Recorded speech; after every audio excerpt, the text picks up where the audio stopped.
This is Positively Farming Media. Hello, my gardening friends, and welcome back to another episode of the Just Grow Something podcast. So if you like to start your own seeds for your garden, but you often struggle with the amount of space it takes up, you're definitely not alone. Or maybe you've wanted to start your own plants, but you're put off by all the indoor growing requirements. Having the space, the lighting, the fans for strengthening the seedlings, keeping a watering schedule, getting them hardened off.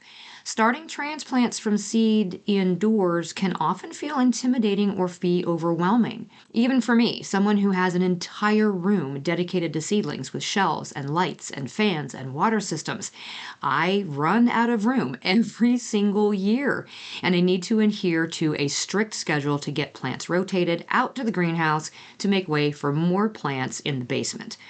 Which is why the concept of winter sowing intrigues me.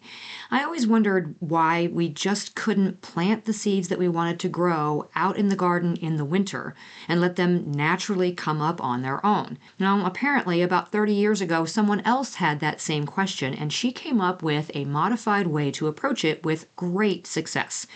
Her name is Trudy Davidoff, and Trudy refined the winter sowing process. She worked with the USDA to coin the terminology and the method, and then created a nonprofit and spent more than 20 years teaching the winter sowing method to anyone and everyone who wanted to learn.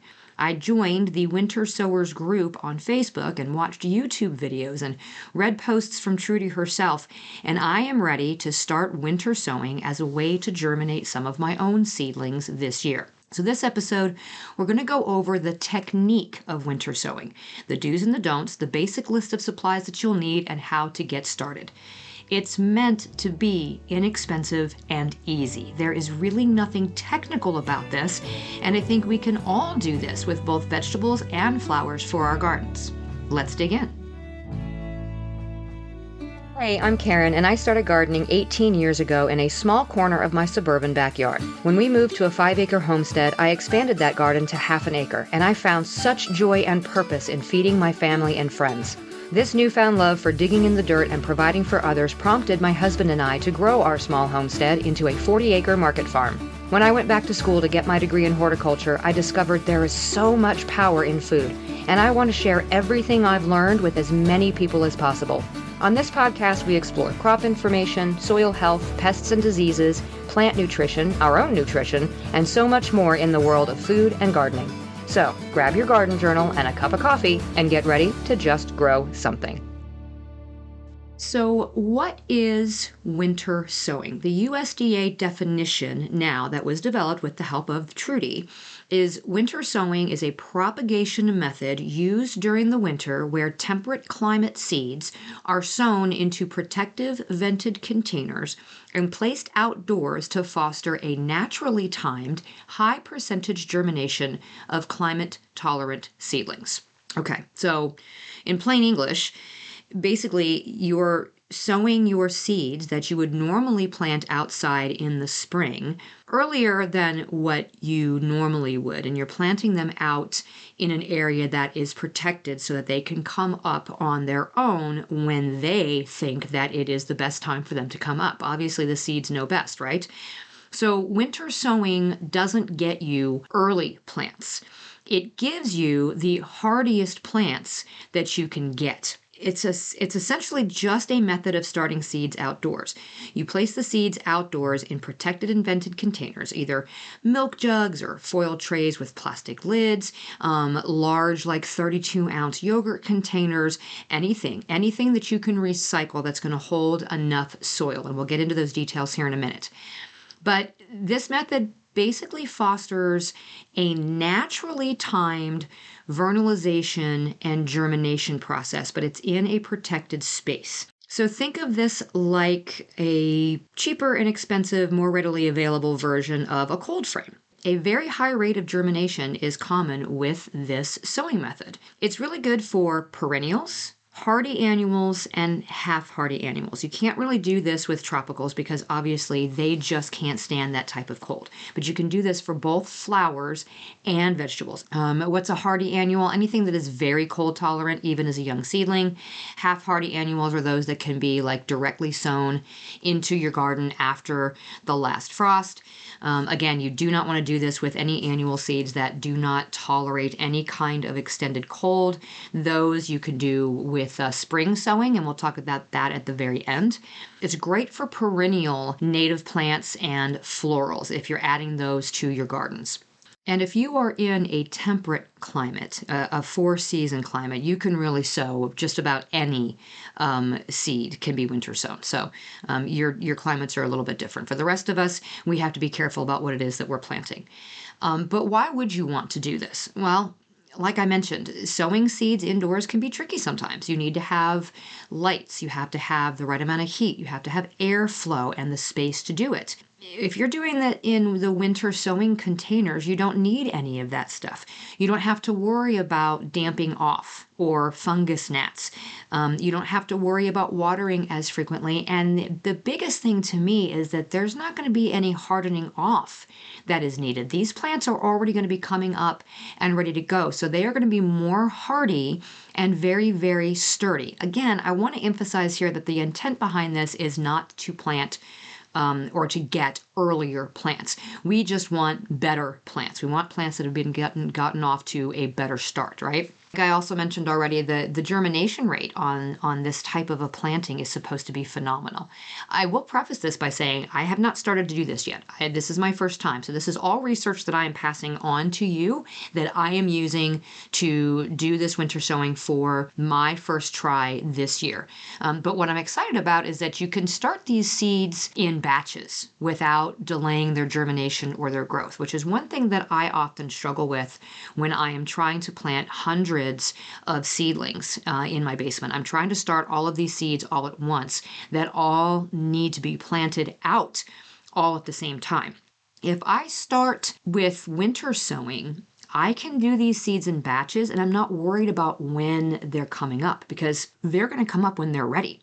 So I'm not taking up space with all of these different trays down in my seedling room, and I can use that space for all my warm weather stuff that really needs a much longer time to germinate and to get ready to go out in the ground. So this also means that transplanting is going to be a lot faster because these little cold hardy plants are going to be able to be transplanted at a much smaller size than we're used to seeing with the ones that we start indoors. So there's not going to be any need to really pot them up before they go out into the gardens, which to me is fantastic. That's a huge time saver, not to mention it's a huge saver as far as expense when you're looking at potting soil and containers and that sort of thing. So these are all just great benefits as far as I'm concerned. So a lot of people who do winter sowing start to gather their supplies really early, like in the summer. Again, start holding on to all of those containers that you might want to use as your winter sowing vessels.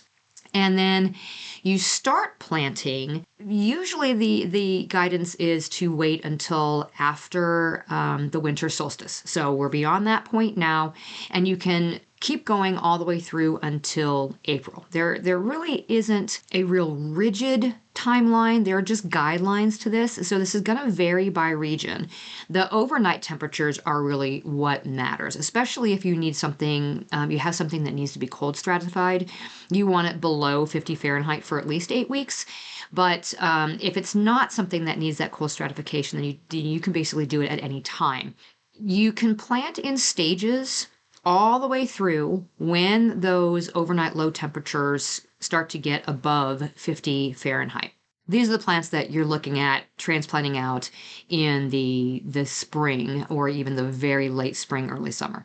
So it probably is going to require some experimentation on our parts depending on our regions. So what I am going to attempt to do is plant half early and then plant half a little bit later on and see how they go. Because I don't know about you, but our region, our weather in the springtime can be very volatile. It can be very dramatic as far as the swings are concerned in temperatures. And so that's another challenge that I usually face when it comes to starting my seeds indoors, timing it to where I can get them transplanted at the proper time. So hopefully with this method, I won't have to worry about it as much.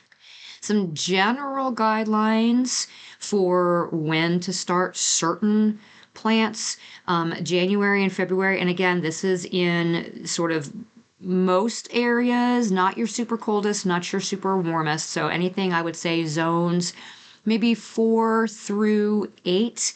These are probably your best bet, maybe 4 through 7.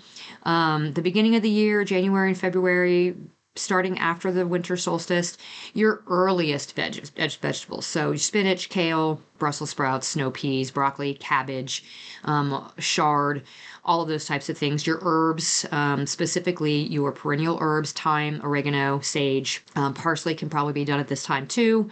Once you move into March, things like bok choy, snow peas, cabbage, lettuce, and then in April, if you are in a long season area, you could probably do tomatoes. I don't have any intention of doing that.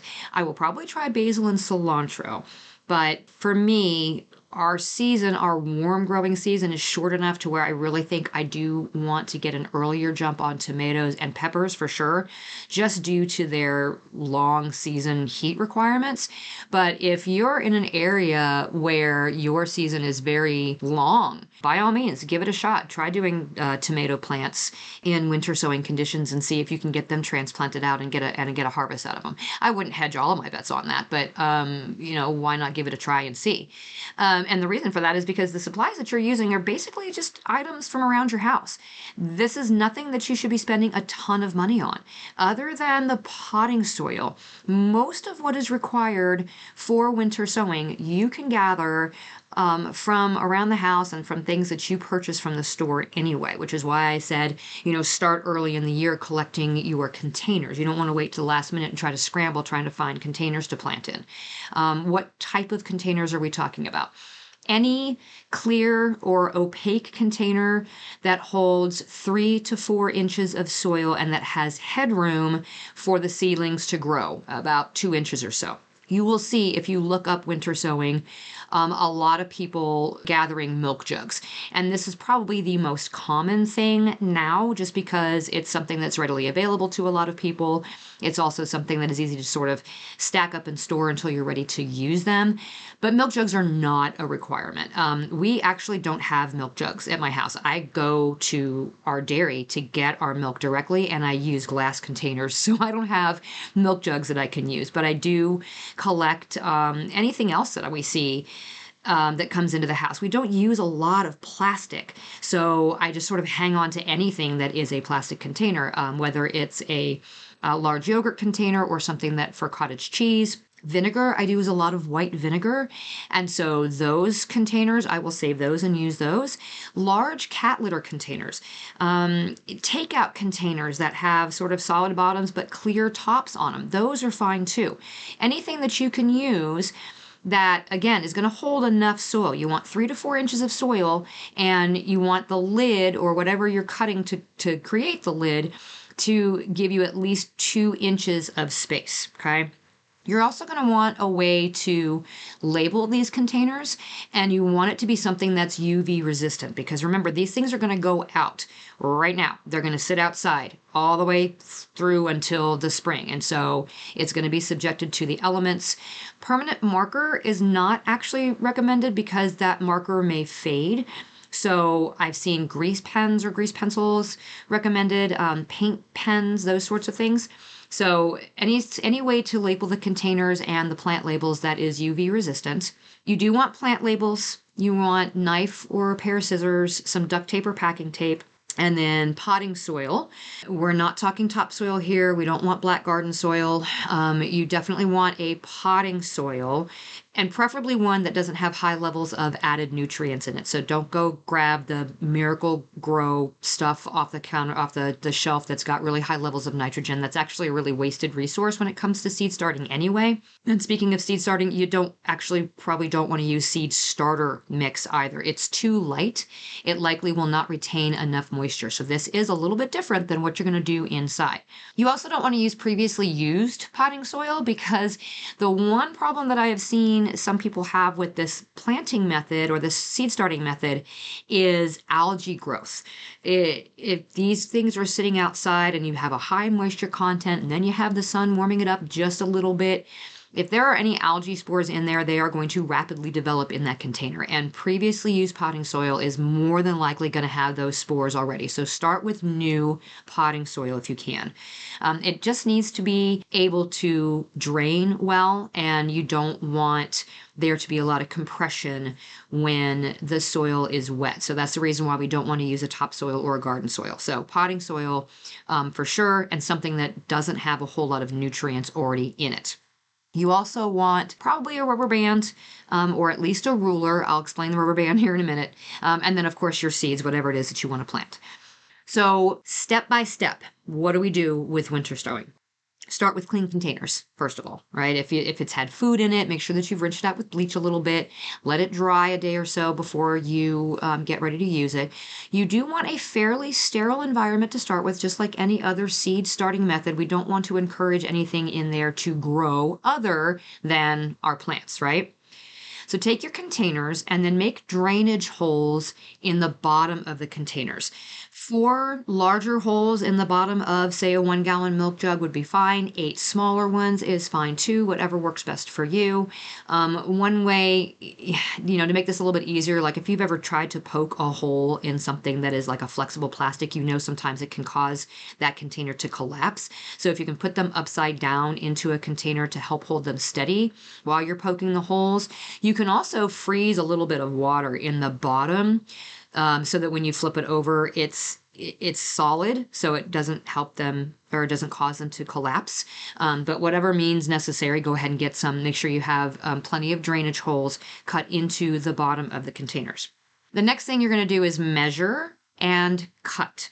So depending on the container that you have, you're going to measure up 4 inches from the bottom of the container, because remember, 3 to 4 inches is the proper soil depth that we want. We also want the top of the container to have at least 2 inches for seedling growth. So let's use a milk jug or a vinegar jug as an example. Measure 4 inches up in 2 different places on either side of that jug. And then you can use a large rubber band. Remember that rubber band I mentioned? Use a large rubber band and wrap it around the container right at the 4-inch mark. And you can use this as a guide so that you can cut a straight line.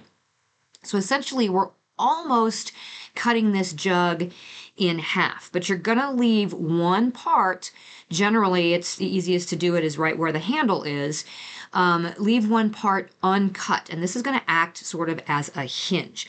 This is going to make it easier to get sort of in and out of this jug without causing it to collapse in on itself. If you're using containers that have removable lids, like takeout containers or foil trays or that have clear lids to them or whatever, this obviously is not going to be necessary. Another method for this also is to cut just a window in the side of the container. Again, measure up the 4 inches and then just kind of cut a 3-sided window that can flip open, and then the rest of the container stays intact. It's going to be slightly trickier to get the soil and the seeds and stuff inside and to work with them, but if you don't have a whole lot in the way of your packing tape or your duct tape, which I'll talk about in a minute, then this is a way to save on some of the tape. But generally speaking, the best method that I've seen is to cut it almost completely through and have it hinged as an open. Once you've got it hinged open, all of your drainage holes are in the bottom and you're all set there. Then fill the container with 3 to 4 inches of potting soil, and then you want to water it thoroughly. This is to make sure that all of that airspace is sort of filled. And so if the potting soil compresses down to like less than 3 inches, you're going to want to add a little bit more potting soil and then moisten it again. We want to make sure that there is enough soil in there for these little plants to do their thing. And then while you've got it open, add plant markers inside the container.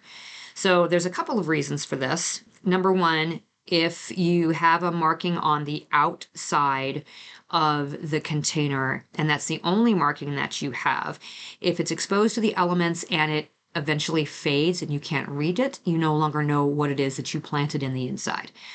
We are also going to mark the outside of the containers, but eventually these lids are going to come completely off, and they're going to be off for just a little bit before you end up transplanting these seeds. So if you go through and you take the lids off of all of these and you don't keep track of what was with which container, which lid went to each container, then now you also don't know what it was that you planted in each of these containers. So add a plant marker inside the container. This is going to protect the writing from the elements, and it's also going to be reference for later after the tops are removed. You can use anything as a plant marker that is water resistant. Plastic knives or spoons, plastic plant markers. I don't recommend using like popsicle sticks or anything like that because these are going to be sitting in the soil. They're going to be pulling up moisture, and speaking from experience, if you use anything that's wooden, it does wick that moisture up and eventually it will rot, or it will also sort of erase whatever you have written on it. I made that mistake one year with all of my plantings, and that was not fun. So use something that is water resistant. The next step is to actually plant your seeds, right? So the spacing of this planting is going to depend on your goal. What I'm used to when I'm starting seeds indoors is either planting multiple seeds in a flat tray and then sort of thinning them and transplanting them and potting them up into bigger containers individually later on, or starting larger seeds in their own individual little cells and allowing them to come up that way. So based on your goal and how you plan on transplanting these once they go out into the garden is going to determine how you space these seeds within this container. So if you're planning to transplant them individually, then you want to space those seeds to be able to separate them easily. So maybe an inch apart or so. Visualize what those seedlings are going to look like and that sort of chunk of soil that you're going to break off to go ahead and plant. Now, speaking of chunks, you can also plant in chunks. If you're going to do it that way, then closer together is fine, so long as there's enough soil within there to sustain those plants until they get transplanted. So you can seed fairly heavily, so long as there's enough space for those plants to grow and not choke each other out. Then later on, when you're transplanting, you can quite literally just break them apart into 3 or 4 chunks of these little seedlings and then plant them in the ground. And then if you need to, you can thin them out later. This is a really easy way to just go ahead and get these plants transplanted. And I think this is the method that I likely will choose for most of my smaller plants. Larger seeds, I definitely think you're better off spacing them farther apart. But most of my larger seeds are warm weather plants anyway, so I'm not sure if I'll be using this method for that or not. But again, your spacing is going to depend on your goal. Just remember, larger seeds means larger seedlings, so don't overcrowd them in the container. The best way to do this, with the smaller seeds especially, just sprinkle the seeds on top of the soil and then pat it down. You can cover it lightly with a fine layer of the soil. And again, if you've got larger seeds, then go ahead and place them into the soil in the spacing that you require, and then go ahead and cover them up. As you're doing this, try to avoid the temptation of planting multiple types of seed in one container, because they're going to have competing growth habits in most instances. So just for the benefit of the seedlings, to avoid competition between them, and also for your sanity in trying to keep track of what is planted where, I would just recommend one type of seed per container just to avoid the problems. told you guys all about one of my favorite gardening tools, my Hori Hori knife, and the one I swear by is from Truly Garden. They are another veteran-owned business, and they specialize in a small collection of high-quality tools for gardeners. Now you can try out Truly Garden's products and save a little coin in the process while supporting this podcast. Go to trulygarden.com and use code JUSTGROW for 10% off your first purchase. That's TRULY garden.com with code JUSTGROW at checkout to save 10% on your first purchase from Truly Garden. Okay, once we have all of our seeds planted into our jug or our container, we are going to tape the jug closed, or we're going to put the lid on. So this depends, again, on what types of containers you are using.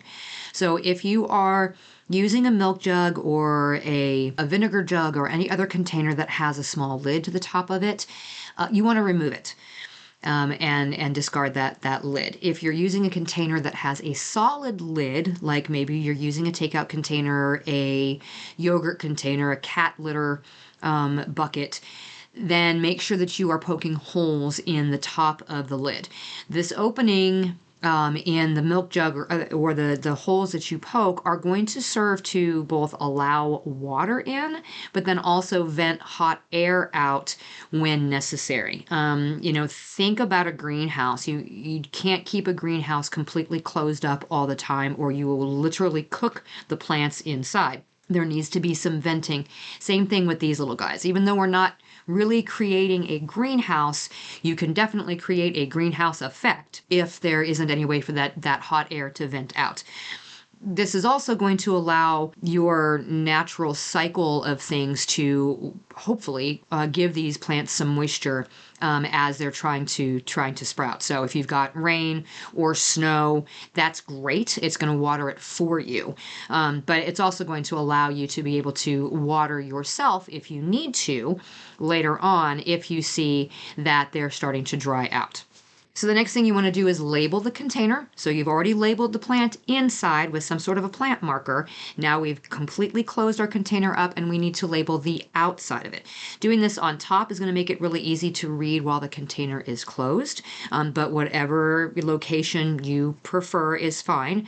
I would suggest to write what the plant is, what the variety is, and probably the planting date too. At least for me, in me keeping my records, I want to know how long it took for something to germinate. By comparison, especially if I'm doing a side-by-side with, plants that I'm doing indoors versus plants that I'm doing outdoors.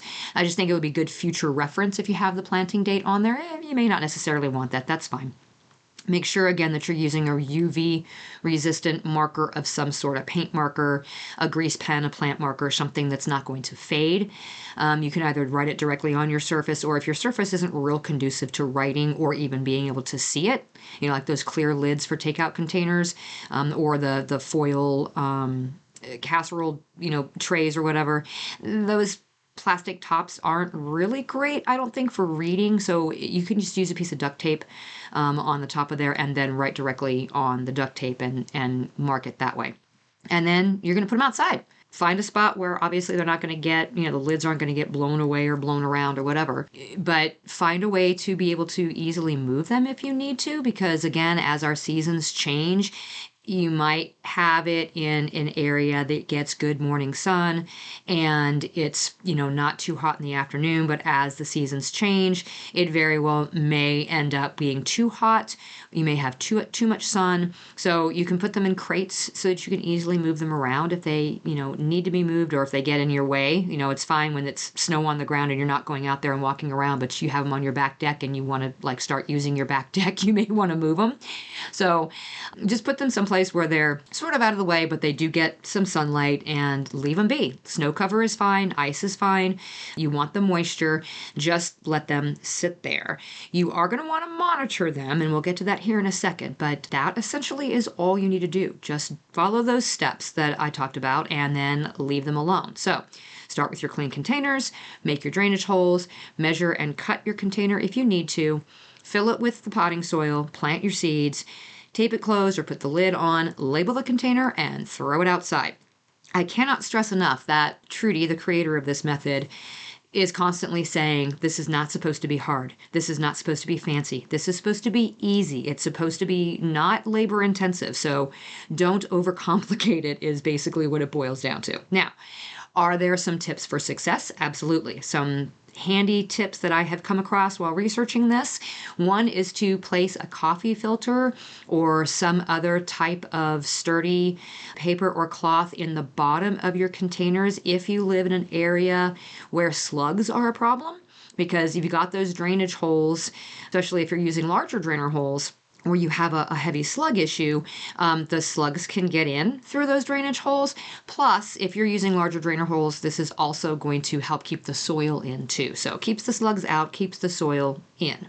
The other thing is that you want to monitor these fairly frequently. I mean, you don't want to set them and forget them because they do need water. And if your conditions start to dry out, if you are in an area in the wintertime where you don't get a lot of moisture, you may need to give them some water. These containers are naturally going to condense. So you're going to get the condensation on the inside of the container, and the rain and the snow is going to help keep them watered. But if you see the soil drying out, you absolutely need to water. These seeds need moisture, especially if they're cold stratifying. But they also need to be able to stay alive. And if it gets too warm inside those containers on sunny days, they are going to need that moisture. So if the sides of the jug, you're looking at the soil and it seems like it is dry, or if your containers feel really light, if they are visibly dry, give them a drink. If the temperatures are above like 35 Fahrenheit or it's really sunny out, this is probably going to make them dry out faster. This is why you want to use these larger containers and not very small ones, because you want that moisture retention. So again, check on your plants and make sure that they don't need a drink. You do want to water them gently. You don't want to disturb the seeds. You don't want to disturb the seedlings. So using a small watering can that will allow you to sort of drip the water slowly into the container is good. I saw somebody use a water bottle and they poked multiple tiny holes in the top of the cap of their water bottle, and then the cap fit into the holes in the tops of their jugs. And so they filled their little water bottle and put the cap on it with its tiny little holes, turned it upside down, and essentially it sort of just rained water into their containers. It was kind of cute. So I imagine that a spray bottle would also work just fine. Anything that you can get into the size of the jug opening that will allow you to water the seeds and the seedlings gently and not disturb them. So what should you expect to happen after you get these all planted and you've checked the water and you're making sure that they're kept moist enough? Well, the germination rates are going to be different for every single plant. So your most cold hardy ones are going to be the ones that germinate first. Remember, with any plant, the germination is a lot of the time triggered by the increasing day length and then the warming days, but still having cold nights. Sometimes it's still below freezing, and that's okay. Again, these plants are going to come up when they know it's good for them to come up. So many of them are just going to germinate right around the time that winter starts to transition into spring. I'm thinking about my brassicas. So when you see that they are starting to sprout, when the temperatures sort of start to settle in the spring and it's safe to expose the seedlings to overnight air temperatures unprotected, then you can go ahead and open your containers or open your jugs. Again, this is going to depend on the plant type. So the temperatures at which you would normally start to set your plants outside to harden off if they were being grown indoors, this is probably about the time that you're going to want to open those containers up and let them continue to grow with the lid off. If the overnight air temperatures look like they're going to drop dramatically, then you can always just close those lids back up without having to move anything, which again is just one of the benefits of this whole winter sowing thing. I don't have to worry about bringing plants up from the basement out onto the back porch during the day and then lifting them and taking them all the way back inside again, down the stairs, just to harden them off, and doing this over and over again until it's time to move them out into the greenhouse and then into the garden. So this to me is just one of the biggest time savers of all and savers of effort. So And then the only other thing I can think to say is that you're not going to need fertilizer during the actual sowing process itself. This is why I said, choose a potting soil or a potting mix that doesn't have a whole lot of nutrients in them. We've talked about this before. All the nutrients that a seedling needs are in the actual seed itself. Remember, it's a baby plant in a little package with a boxed lunch. That is what a seed is. And it doesn't need any outside nutrients in order to be able to sprout and do its thing. Once the seeds have germinated and you've got 2 to 3 sets of true leaves, then you can begin to give it a little bit of feed if there isn't anything already in your potting mix or it's a very low nutrient mix. The thing is, this is likely right around the time that you're going to be transplanting. So you may not need to do this in the container. You may just want to wait until you are actually transplanting and give it some nutrients then. If you do want to do it within the container, maybe you've been delayed in transplanting, a slow release pellet is a really good idea. Any organic amendments, because they're usually like low levels of nutrients, that's fine. If you're going to use a chemical fertilizer or chemical plant food, please make sure that you dilute it by at least half, because you very well may burn those plants if that mixture is too strong. If it were me, I would just wait until I actually transplanted them and then give them a little bit of a boost as I was planting them into the ground. So let's talk about transplanting. Here is where we talk about that hunk of seedlings method. There it was. I knew I could remember the name. Hunk of seedlings, right? You're literally just taking the entire mass of the plants out of that jug, separating the soil and the root systems into 3 or 4 hunks of seedlings, and you're planting them. Okay. If they're very densely populated, you can worry about thinning them out later on once they've sort of gotten established. You can just take the scissors and thin them out the way that you normally would.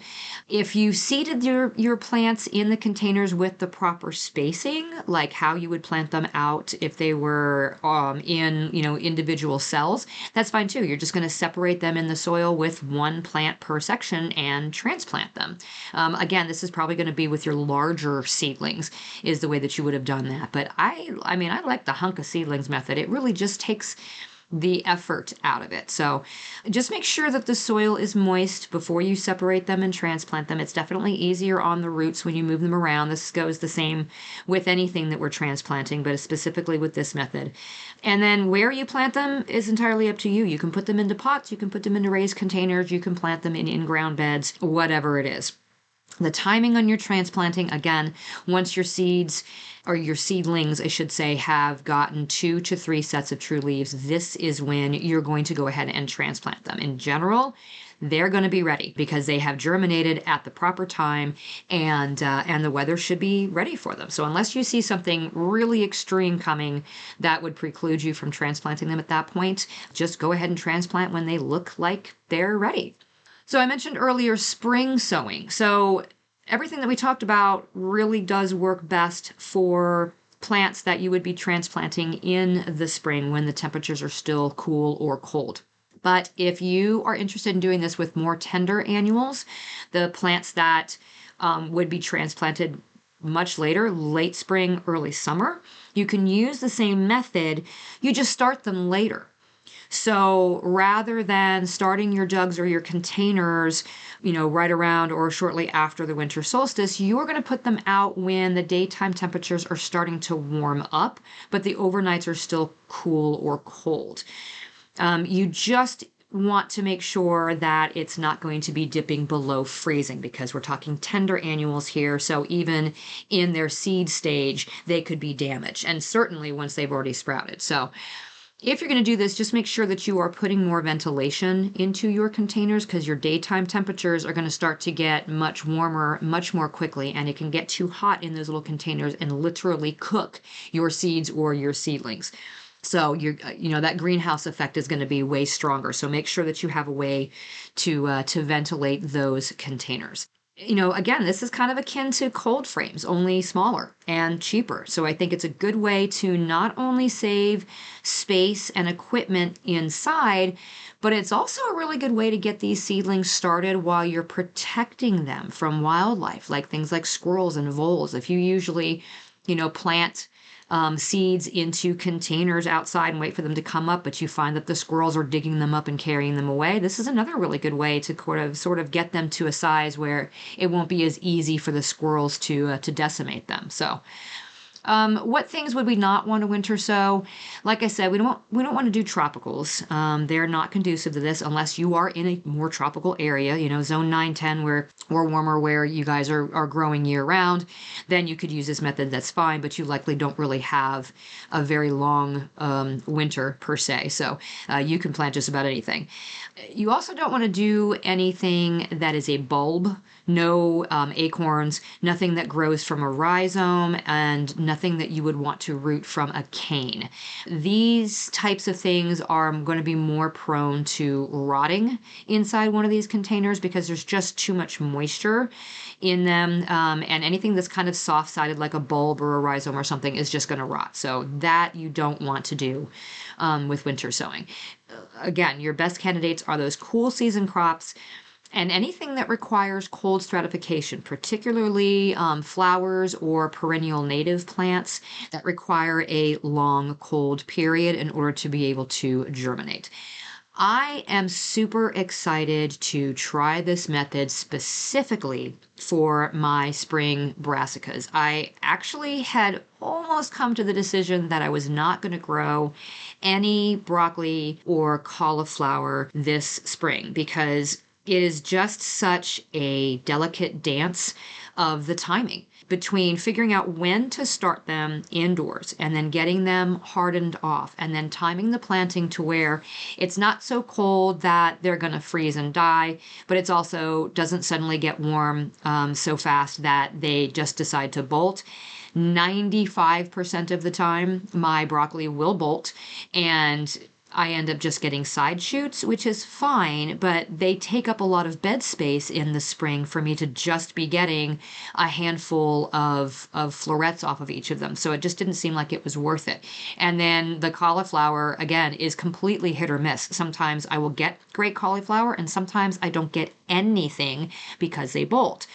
So I think that this method may make it easier for me to know, number one, when the best time to transplant these out is going to be. If I can winter sow these in protected containers now and put them outside and then watch them, when they sprout and they get to where they have their first couple true leaves and they've been, growing without their covers on for a little bit, I'm going to think that, yeah, they're ready to go in the ground, even if they're smaller than what I would normally transplant them out. So I'm going to kind of put my faith in this method and see what happens, which means, of course, me being me, I'm going to have to do a side-by-side comparison. So I will start some of the cauliflower and the broccoli indoors and do them with my regular method of sowing and growing them inside and hardening them off and transplanting them. And I'm going to have to play it by ear. I don't know whether I will actually transplant them at the same time or if I will wait and do it like when I would normally do it and see which method is better. I don't know. We'll see. I will keep you updated because this is definitely something that I plan on tweaking and working with to see how successful I can be with it. So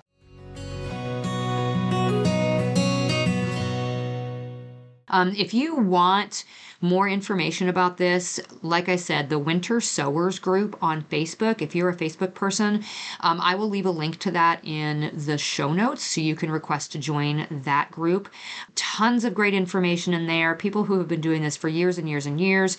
The admins are all very familiar with Trudy and how she developed this method, and they're in contact with her too.